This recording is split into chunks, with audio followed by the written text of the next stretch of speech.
President Trump left Vietnam last week, walking away from negotiations with North Korean leader Kim Jong Un. With the world watching the Hanoi summit, the president sought to reach a deal calling for full denuclearization. I sat down with Paul Musgrave, a professor of political science at UMass Amherst, to find out where the U.S. goes from here. Well, I think President Trump came into the Hanoi summit really hoping for something that would be a dramatic confirmation that his new policy of peace and accommodation with Kim Jong Un had borne fruit. That might have been something as dramatic as an official declaration of the end of the Korean War, which technically has never ended. It might have been something relatively more modest, like the return of the remains of American servicemen from the Korean War, and there are apparently still thousands of soldiers whose remains are in North Korea.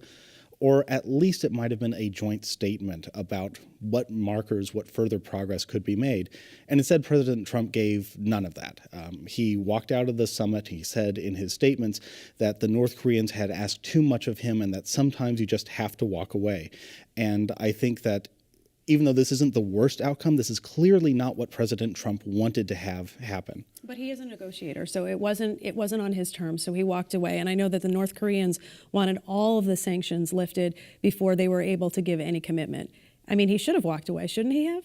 I think in a lot of ways this was, as I said, not the worst outcome. It wasn't what he wanted. There's no question on either side that the sanctions are going to be lifted. This is really a debate about the sequence in which they will be lifted. And the United States wants to keep them in place until nuclear facilities, especially the nuclear facility in the North Korean area of Yongbyon, have been dismantled. And the North Koreans want the sanctions lifted as a show of good faith before they dismantle that.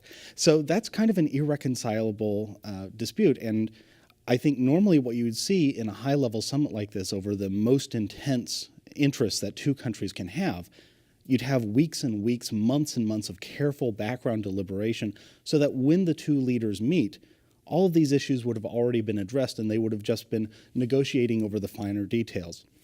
Instead, what we saw was something you very rarely see in high-stakes diplomacy. Two leaders both negotiating without that kind of staff support and finding that the kind of major principles that you want to have agreement on were actually areas of significant disagreement. So President Trump has made clear that he wants the negotiations to continue, and that's one of the reasons why he's been so exuberant, almost boisterous in his praise of Kim Jong Un. But on the other hand, having a summit blow up like this without even a simple agreed statement, it's kind of a setback for diplomacy. But he did leave the door open, of course, for a third summit. Not unusual, though. When Reagan met with Gorbachev, he met with him a few times before the INF treaty was signed. So historically, from that context, this is not, a total loss. Well, a lot of people have gone back to that 1986 summit between President Reagan and Mikhail Gorbachev in Reykjavik, where the two sides actually came so close to a comprehensive plan to abolish nuclear weapons. The United States decided not to go for it because of how it would have affected President Reagan's Star Wars program. But that's the exception. That's not how these things are supposed to work. The example I look for is how in 1972, President Nixon approached negotiations with Chairman Mao. At that time, a radical communist leader of a country that was estranged from the United States with a major nuclear program. Sounds familiar. And before that summit, there were months of intensive, top-level, concentrated diplomacy hammering out what would be agreed before Nixon arrived in Beijing. That, I think, is the model that would have led to a more productive outcome. The Reagan summit in 1986, that was something where the two sides kind of understood the rules of the game. Right now, North Korea, they're a new nuclear player. The United States has every interest to make sure that this dispute is resolved speedily, and Kim Jong Un can afford to wait. And Kim Jong Un did say, when asked, through an interpreter, that he wouldn't have been there if he wasn't willing to denuclearize. So does that give you some sort of hope that he's, if there's another summit, if and when, that there'll be some movement? I think that sort of expression, I think the photographs of the two leaders laughing and talking, President Trump, I think, is justifiably getting a lot of criticism because he's downplaying the North Korean government's human rights abuses. On the other hand, consider where we are right now, where we're talking about the failure of a summit, compared to where we were 2 years ago, where it looked like there was a very real possibility that the North Koreans and the Americans could stumble into a nuclear war. The diplomatic track has progressed dramatically since then. Now, that being said, every week that goes by that North Korea continues to maintain and grow and develop its nuclear arsenal is another week that normalizes North Korea's nuclear capability. And indeed, some of the concessions that President Trump made went a long way to treating North Korea as just another nuclear state, not a state whose possession of nuclear weapons is, as previous presidents had said, fundamentally illegitimate.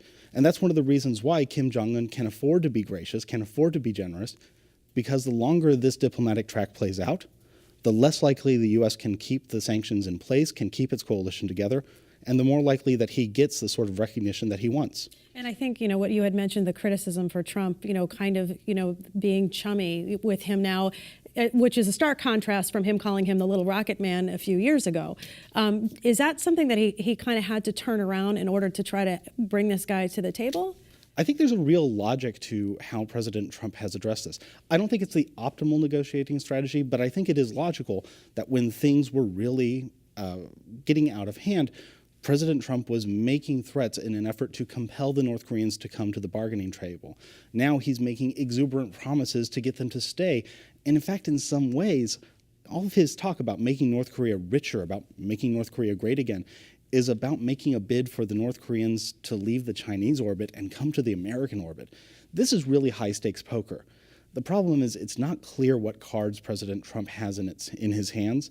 And it's also not clear the degree to which this kind of fire and fury versus BFF forever oscillation is really showing that the United States is a serious, dedicated, and marathon runner in this negotiation, as opposed to being a player whose interests are just determined by what's in the headlines that day. But there were not missile tests in 2018. So some would argue that whatever he's doing is working. And I think that this is where we go back to what are the North Koreans' goals. Fundamentally, the North Koreans want to have the U.S.-led sanctions lifted. They want recognition of their security interests and a guarantee that their sovereignty will remain unchallenged. And they also want to enjoy the benefits of opening up to the rest of the world. Kim has seen how China has developed over the last 40 years. All of those point to a strategy of the North Koreans making sure that they are a credible negotiating partner and making sure that when there's some sort of reciprocation, they're willing to reciprocate. But those goals are also way more maximalist than what the United States seems willing to concede.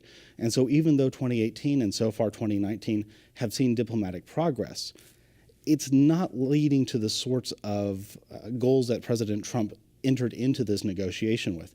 And in fact, there seems to be either a steady climb down in what the U.S. wants, or, and this is the dangerous thing, hardliners within the administration, like National Security Advisor John Bolton, who say the North Koreans can't be trusted and they're just playing for time, are eventually going to win the argument, and we'll see a snap back to where the United States was in 2017. And South Korea obviously has been waiting anxiously to see what's going to happen here. And this is one of those risks of going into a summit without having that staff work, without having that kind of global consultation that American presidents often go in with, because was President Trump thinking about the effects on South Korea, on President Moon, of blowing up the summit, of blowing up President Moon's peace strategy? I tend to doubt it. I tend to think that this was a decision that he reached. Again, not the worst outcome, but something that sidelined an American ally and has also left President Moon a little bit isolated because now his peace project isn't showing the results that he promised. One of the things that was brought up was that college student who was detained for 17 months, who came back home and died a few days later. And Kim Jong Un said, "Oh, I didn't know about it." And Trump has said, "Oh, well, he didn't know about it." I'm sure people are going to take issue with that. I'm sure people are. President Trump's answer on the Otto Warmbier question really seems to be almost a clumsy diplomatic lie. North Korea's a totalitarian police state. There's no question that an American tourist who's detained at some point very quickly the North Korean leader will know about this. This was an issue in negotiations for a year. President Trump is trying, again, clumsily to preserve the sorts of acts that you need to have diplomacy go forward. So there's a logic there. But also, when you're doing this so clumsily, especially on an issue that was so demagogued by his base, it does tend to sap your credibility as somebody who can really drive a hard deal with Pyongyang.